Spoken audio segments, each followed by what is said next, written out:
What's going on, Gridiron Nation? I am your digital host, Cameron Knupp. Today, I am joined by the coaches of the Tri-Valley Conference here for a sit-down roundtable discussion. We'll get right into it. Guys, I'm gonna ask you guys to all give us a point of emphasis from the off season. Just what have you guys really been working on, and kind of one thing that you've really needed to improve this off season. Coach Jackson, we'll go ahead and start with you and kind of go around the table. Yeah, number one thing for us coming in new last year as a coaching staff, we only had 2 seniors that were starters, and we didn't have a lot of leadership. And so the number one thing that we talked about was that quote that goes around all over the place is bad teams nobody leads, good teams the coaches lead, and great teams the players lead. And as coaches new to the program last year, that we were doing all the leading. We had 2 really good seniors, a quarterback, Brady Yonker, and a left tackle, Landon Randolph. Those guys did a great job leading, but nobody else stepped up. So that's all we talked about all season, was just that everybody needed to step up and be leaders to get where we wanted to go. Coach McCutcheon of Waterford? Yes, we lost 11 seniors. For a little school, Waterford, to do that's tough. So we got a lot of young guys. We've been trying to get stronger, make things, get in the weight room, get stronger. If they got confidence, feel like we can play some teams in our league. So big things, get in the weight room, try to know each other, feel each other out, and see what we got, and kind of go from there and get better each week. That's kind of our goal. So. We'll go to Coach Nathan White of Athens, moving over to the Ohio side. Same deal for us. Last couple years we've been young, so for us we've been battling in the weight room, getting bigger, getting stronger. Same they said, build leaders. We've had very small upperclassmen the last 2 years. So for us, our junior class has really been experienced. A lot of those guys got time as a freshman. So we're looking forward to see what they do as juniors and seniors over the next couple of years. So for us, we're really pounding that junior class to become leaders and bigger, stronger, faster. Same as what they said. Coach, what about the Spartans? What have you guys been doing this offseason? Yeah, so last year, a lot of you guys know we were pretty injury prone last year. So we got into the weight room, heavy off-season weight room training, a lot more stretching, a lot more calisthenic type stuff. We didn't have a lot of senior leadership last year. We were a pretty junior-heavy team. So this year, that's something that we've really been trying to instill in our seniors. Like, hey, we need you guys to lead the team. It's like Coach Jackson said, a great team is led by their players, not the coaches. I'm starting to see a theme here that leadership is such a big point of emphasis going into the season, and as you said, injuries can definitely kill you. Coach Wilford, we'll go over to you. What are the Tornadoes doing this offseason? This offseason, we really just focused on ourselves. Kind of just closing the doors and just focusing on our team and what we want to be as us. We take a trip every year down to Rio Grande University and use their facilities, and that weekend is just us away from the world. No phones, no girlfriends, no family. It's just a team. So really just bringing the bond together and really be able to lean on one another when times get tough. So really just instilling that team bonding and family atmosphere is what we're really focusing on this offseason. I like that. Coach Carper? Yeah, man, kind of the same deal. Just focusing on us, just focusing on the small details, the little tiny things that, can make or break your season, make or break your team, so, just making sure that, our kids are mentally checked in, or mentally doing the things that they need to do, not only on the field, but, out in the community, in school, so just taking care of those tiny things, man, has been, what we've focused on the most this offseason. Megs, how about you guys? We're just focused on taking that next step.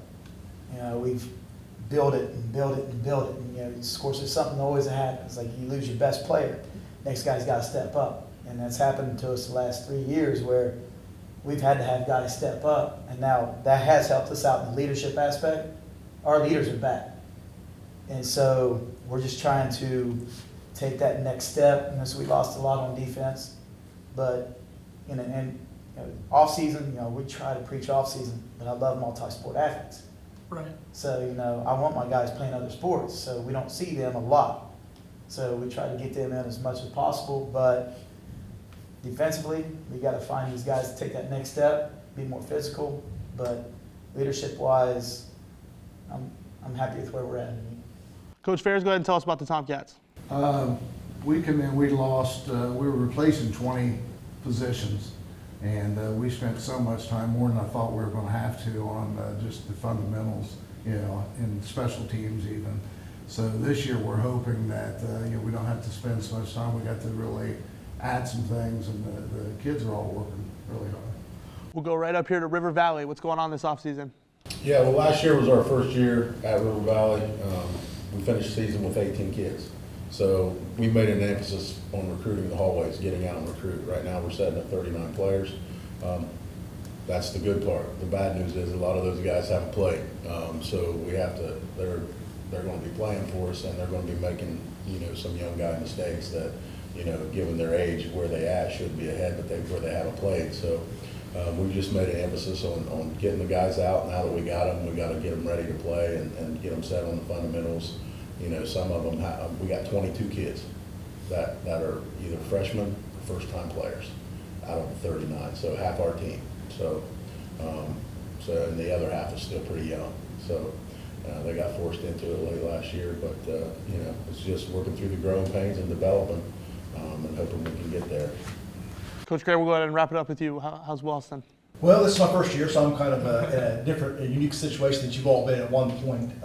We're coming off an 0-10 season, kind of unfortunate last year with the hiring of a coach late. So this offseason, obviously, we're pounding the weight room, and as Coach Coop said, recruiting our hallways. We're up to 36. I think they ended the season last year with 25 or so. So our numbers are getting better, getting a lot stronger, and of course we had to install a new offensive system and things like that.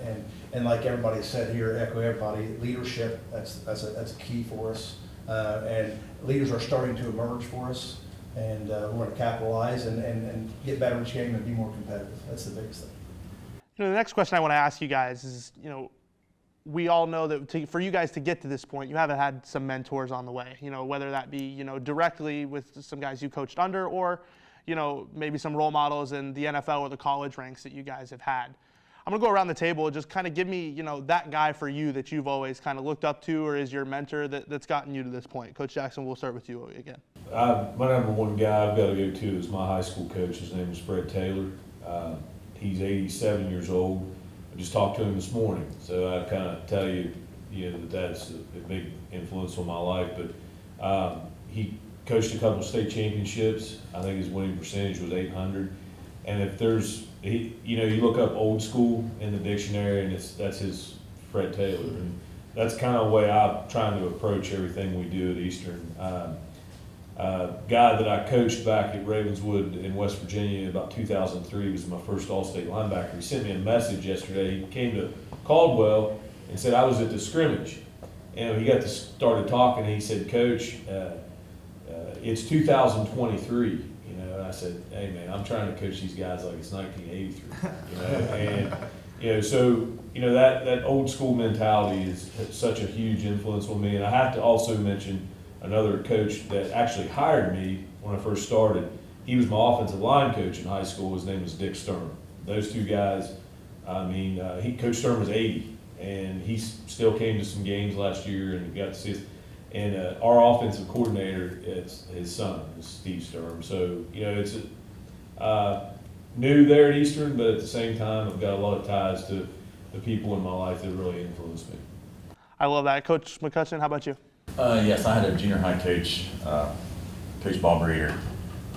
He coached for years and years and years at Woodford, and just a guy I always looked up to. He passed away here in the past year, but we just dedicated our season to him because he meant so much to me, and our kids knew him, and our kids' parents knew him. He was just somebody that was always around and always did the right thing, and always had a good impression on kids and made a lasting impression on kids. And he made a lasting impression on me, and I tried to do things the way he taught me. So he was great, and he was great for the community, and we're going to miss him. Well, I'm very sorry for your loss. I know that, those boys will honor them, with their play this season. We appreciate that answer, Coach. Athens, go ahead. Tell us who your guy is. Yeah, so for me, I'm lucky. My high school coach, which is Chris Solis, I graduated from Shelby High School, up towards Mansfield area, and then Ryan Adams. Two guys that are very similar alike, same attitude, same way of dealing with things. So Ryan was fortunate enough, or I was fortunate enough to get a job at 21 right out of college and that, and I was really lucky to attach myself with Athens and Ryan, and two guys that are very close alike, handle business the same way. So to see those guys and how they handle things, I kind of model myself after them as well. Tough nose, let the small things, take care of themselves. And if you do that, then it always turns into success. So I've been fortunate enough to have two really good guys in my corner. Awesome. Alexander? Yeah, so for me, it would probably be Sean Arno. I try to model a lot of what we do based on what I learned from him, which is a lot of discipline, a lot of physicality, and also Alan Bolin. He was our do things the right way at all times, integrity type of guy. And that's something I really took away from those two. Coach Wilford, we'll go ahead over to you. I had a lot of influential people in my life, but the one name that really comes out as my offensive line coach in college is Jason Bedekovic. Was a two-time All-American when playing at Allegheny, and when I got out to Heidelberg, he really instilled a lot of confidence in how to work as an offensive lineman and really the intricate details. And then to piggyback off that, when you play for a long-time head coach in high school with Mike Chansey, you kind of learn the toughness of the game and really the discipline side of things. So those two guys are really the most influential in my life. So. Coach Carper, how about you? Yeah, man. Like you said, there's tons of people that come in, into your life. But for me, I have two. My VB coach in college, Mike Cassidy, great guy, teach you how to do the right things. Just he wasn't hard on you, but he would give you enough leeway to make a mistake, and then it was always a teachable moment. So I model a lot of my coaching from him, and then of course Luke Salmons at Cal Midland. With what they've been able to do, and just watching that program grow. While I was there, and it was amazing. I still talk to him. I probably talk to him every day. He gives me little pointers about just little things to do, like things with the team. If I have a problem with a kid or something like that, or just little tiny details. That he usually helps me with. So those guys have been great in my life, and I'm very fortunate to have them in my life. Coach Kenneth? Like I said, I've been blessed, just like everybody else here, from growing up in Oklahoma to playing ball at OU. So, but probably most influential is Coach Sands. He was my running backs coach here. He went on and he was running backs coach for the Gamecocks and allowed me to come down spring ball with him all the time. And just during the spurs there, but it's just he really. A lot of the things I didn't understand until I was a coach myself. Sometimes I butted heads and stuff, but I told him a few years ago, I was like, it all makes sense. Yeah. So as a mentor, I guess that's when it really kicks in, is when you really learn like the details, the little things, and why you're so hard on them, knowing when to be hard on them, when to love. So that's Coach Sands has been a huge impact on me. Yeah, I'm sure, getting down there to have an experience in the SEC, that had to have, rubbed off on you a little bit. It's the family aspect. Like you're out there and you got like all these, like, it's not just coaches. Like you're out to dinner with these guys, you're at their houses, and like you're sitting there with your arm around Coach Spurrier's wife, like just the sweetest people in the world. And it's not, there's no egos. Yep. It's absolutely, that's one thing I thought I'd go down there and I'm going to sit in the back, shut up, mind my own business, and they pull you in. Yep. And it's about the absolute sweetest, and that's when you know, like, when it's a great culture, is when everybody feels welcome, even some fool from West Virginia. So, I mean, it's that right there is special. Like I said, Coach Sands took me under his wing and just kind of, I learned so much from him, just like as a person too. Sounds like a great experience. Coach Ferris, how about you? I didn't realize at the time, but in football-wise, anyhow, played 4 years in high school for Paul Colford, who went on to Sheridan, and then Ed Boland, who worked under Culver and took over the job, hired me right out of college, 21 years old, and you showed a lot of confidence. Like I said, didn't realize how much football I was learning from him until today. Yeah, that's certainly a who's who of Southeast Ohio football coaches that you got to learn from, for sure. Coach Cooper, how about you? Yeah, a lot like all these other guys, your high school football coach has such an impact on you at that time in your life when you're growing and maturing. My high school football coach was Bill Fife. Back then, years ago, I'm not sure how much football I learned back then, but he taught me a lot about life and just being a good human and how to treat people. One of the things he always said to me was, you can only help somebody who wants to help themselves. And I've remembered that, and it's kind of burned in me my whole life. And we had a lifelong relationship until he passed away of brain cancer.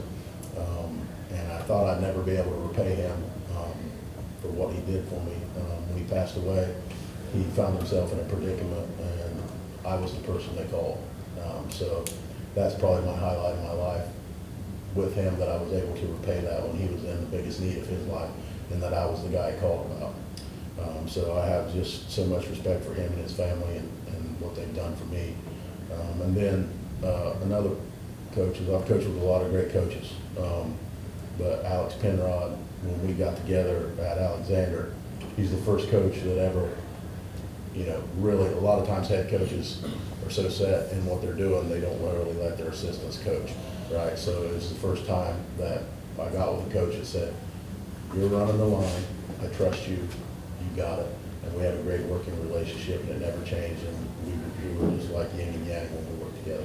Yeah, I think that's kind of one of the themes is, especially, and even seeing you guys downstairs kind of mingling before we came up here, there's kind of a coaching fraternity. That's certainly a testament to the bond that, you guys have. Coach Graham, how about you?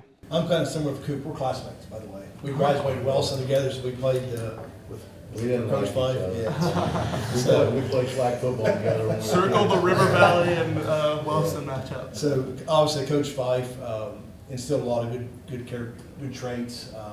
And my father. I'm gonna have to put my father in there. I think growing up and right from wrong and those types of things, and the discipline, and along with the military experience. So I've met a lot of football coaches. They had a Army Navy football league. And it's actually full contact, and then so I met a Captain Forbes in there who was a All-American football player. And it's all about the discipline and things like that. So I would say Bill Fife was one of the main ones, and Coach Arno and Coach Hinton. I had the opportunity to coach them at Wellston when they were there. So a lot of influence. Sounds like an amazing, kind of experience. I want to talk some football a little bit, because it's never too early to start thinking about our Gridiron Glory Player of the Year at the end of the year. I'm not going to ask you to give me a prediction, maybe quite that serious, but definitely we'll go around the table and kind of give us some players to watch for your team this year as we get started here soon. Go ahead, Coach Jackson, we'll start with you again. I mean, there's no question Brandon Oldacre, he's the leader of our program. He's been a weight room warrior. He's grown. It's wild. He was 6'3", 240 last year, and he's just a shade under 6'5" now, and I think he weighs about 253. And I was really worried about him because I thought that he might have lost a step, but I believe that he's trained well enough. He's probably a little better, a little faster maybe. So we just, that Mike linebacker for us, I mean, basically he's a two-cone guy, and he just got to play side to side, and that's what he does well. And the backside, I mean, being that tall, I mean, when he drops into coverage, he's a tall obstacle to throw over. He might not be that great back in in the secondary when we got to drop him, but up front he's definitely throw that turnaround old school. I mean, he's that one number away from being Dick Butkus, basically. He's number 50. I mean, so. But definitely looking forward to seeing him perform this year. And Riley Barrett, he was our senior running back. I believe he had 1,300 yards rushing last year, and basically really our leader on offense. And he's been a great kid in the weight room. Just he's improved tremendously his strength and his. He actually come to me with several things in the offseason about some film stuff. And, I looked at what he had brought to me, and I always tell our guys, as coaches, we're going to miss things, even during the week. You see something, don't hesitate to let us know. And he showed me some things. I was like, yeah, that's a pretty good idea. I'm glad you picked that up. So he's very, very cerebral. He's got a really good mind. He could probably be a great coach. I believe that out of him. But those two guys definitely are definitely going to be the guys to look at. And I know you said player of the year, but I got to mention a guy for us as a sophomore. His name is Matt Markham. I've never seen a sophomore grow as much as this kid did. I think he gained like 30 pounds, but excellent 30 pounds. Like, he grew tremendously. He is our right guard, and he plays some nose for us, but I just want to throw his name out there. He's just a great kid. Awesome. We'll definitely be looking for those 3 guys this season. Coach McCutcheon, how about Waterford? Well, that's a great question. We got 5 seniors, 4 of them's gonna play a lot. So we got 2 nice linemen, Jace Miller and Judd Cooper. They're gonna anchor our line this year, and everybody knows it starts up front on both sides of the ball. And if you don't have that, we need these guys to lead up front. So I know they don't get a lot of publicity, but their offensive line, we're gonna count on them a lot this year. We also got a nice running back. He's back. He was over 1,000 yards last year, Dylan Taylor. So we're counting on him a lot to carry the rock. He's 15 to 20 times a game. We're gonna pound it. And then we got nice receivers. An injury last year. Cade McDougal. He's expecting to play a big year because he missed it last year and he hated it to death. And I've been praying for him that he stays healthy for us. But he's had a great camp. So we're looking forward to it. We don't have a ton of seniors, but boy, we are counting on them. So if they play well, hopefully the team plays. It's often said that, games are won in the trenches. It sounds like that's definitely going to be the MO for Waterford this season. Coach White, go ahead and tell us who we should be watching out for the Bulldogs. Yeah, same for us. Like he said, we got a guy up front as a senior, Wyatt Anderson. He's going to play both ways. He's played since he was a freshman, so we expect big things out of him. I think at Athens, everybody expects a QB to always have the big numbers and the type of offense we run. So the brand young kid's going to get his first full season under the belt. So we expect big things out of him. And then I think the running back for us, Alex Piro, if he can stay healthy over the last couple of years, he's probably just going to be a one-sided guy. We're going to put a big emphasis on him, be a bell cow kind of kid, 3 down back. Hopefully he can ground and pound, use him in the pass game a little bit. So we expect big things out of our QB, running back, and obviously the O-line. Who should we watch out for the Spartans? Yeah, so this year, coming back, we're pretty senior heavy. The seniors we have now played the last 3 years, so hoping to really lead with them. Jordan Schultz, everybody knows Jordan Schultz. He's another year. He's going to be a senior this year. Very, very high expectations for him. This offseason, I've gotten with him and kind of he had a list of things he wanted to go over and get better at. Film being one of them. Film study, he's gotten a lot better. And then his footwork, just his arm mechanics and stuff like that. And then on the defensive side of the ball, Isaac Waller is back off injury, fully healthy. He's gained about 15 to 20 pounds of muscle this offseason. So we have high expectations from him too. Awesome. Coach Wilford? Yeah, so returning our senior quarterback that was over 2,200 yards last year and 25 touchdowns, and Josiah Smith. Obviously expect great things from him again this year. And then one of our receivers, Derek Griffith, close to 750 yards last year, and I think he had 12, 15 touchdowns around that range. He's a big on the defensive side of the ball. So those 2 guys are really who you need to look out for us. So. Coach Carper? This is always a hard question. It's like, oh my gosh, but, we have 15 seniors coming back this year, and I think maybe 13 of them have been 3-year starters. So, all my guys, it's, I just can't pick one, but a couple guys on the offensive side, like offensive line, we have James Swain, Reagan Newsom, Owen Heyer, Ashton Allman, all those guys, man, they're great players, they're good kids, and then in the mix, you have Zach Ramsey, who will be a first-year starter for us. Of course, Garrett Brown, he's just kind of like your kid is for you, Coach, just a bell cow, he's probably going to touch it 20 times a game, 20, 30 times a game, so, he's a really good kid, but, Parker Schonborn, our quarterback, he came on late last year after Zeke got injured, and he did a fantastic job of just running the offense, and he's just mentally better, he's physically better, he's playing with confidence, so, I look for him to have a really big year, and then also Matt Hembry, Matt Hembry is pound for pound probably the best athlete on our team, he does some really good things with the ball in his hand, but defensively, you have Brady Waltz, who's coming back, and Ohio safety, and Eli Potter, he heads up our defense as our Mike Packer.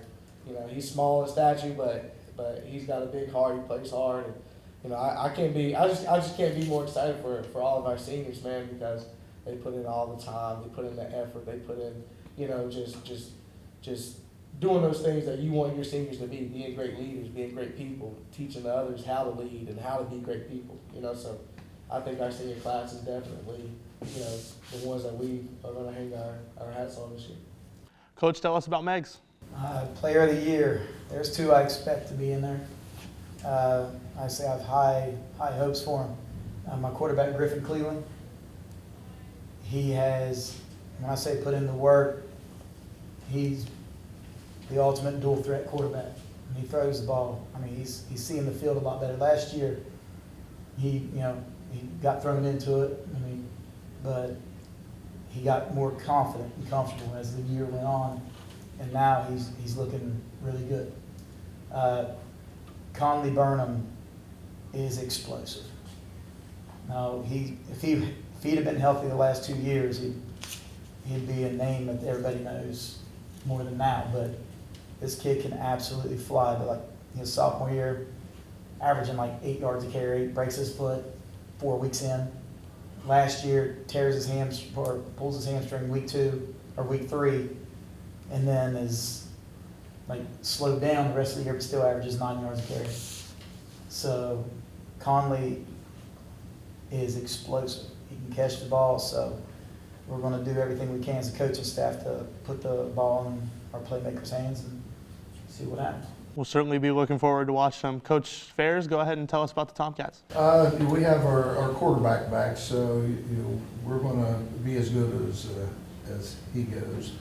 But Brandon Burdett, he's gotten better and better. He's become more of a leader.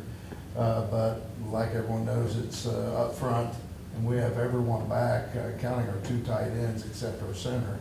And but Cole Wright is probably the leader of that offensive line group, and he's gotten bigger and stronger this year, so I expect big things out of him. Coach Cooper?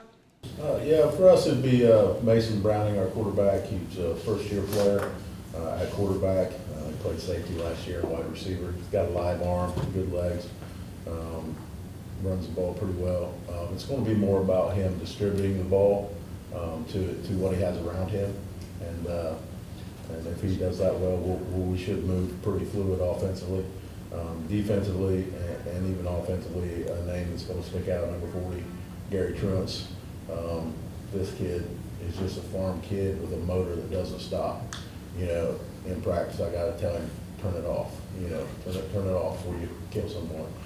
But he goes nonstop. He does exactly what you tell him to do.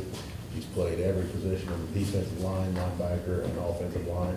And if you could put 5 of those kids out there on your team, you'd probably win, go undefeated. But he's going to draw probably double teams all year long. I mean, I would if I was playing against him, but yeah, Gary Truntz is one. We'll wrap things up with Wellston. Tell us the players to watch. Well, last year, we were all sophomores. We're kind of like Coach Carper is with his seniors. We've got about 15 juniors, and all those kids played last year, took the lumps last year. Johnny Scott's back, our quarterback, so you'll be hearing a lot of his name. I'm running 2 backs this year. One's a sophomore, one's a junior. Josh Clarkson's a sophomore, and Seth Lambert is a junior. And of course, up front, we've got Gage Goheen. He's probably our anchor. And then we got Landon Hypes as a tackle. Hunter Collins was the center last year. Kel Fott will be, he catches the passes for us and playing corner. So we have a lot of kids back from last year. So and they've grown from last year. They're stronger, they're faster. They put in a lot of work in the off season. So there's a lot of different names you'll hear throughout. We're all kind of equal. I don't think really one. We have a few that stand out more than others, but we all know that we have those key kids that's definitely going to help you out, and that's a few of their names. We'll certainly be looking forward to seeing all those guys play when the football season starts. We've got 3 more coaches roundtables on tap. This is all the time we have for this one, but go ahead and check those out on our Gridiron Glory YouTube page. We've got all that stuff from our Gridiron Glory Media Day this year. We love bringing this event back. So lots of content for you there. And don't forget to tune in to the premiere of Gridiron Glory on August 18th. Until then, that's all the time we have. Remember, there's nothing better than Friday nights and Gridiron Glory.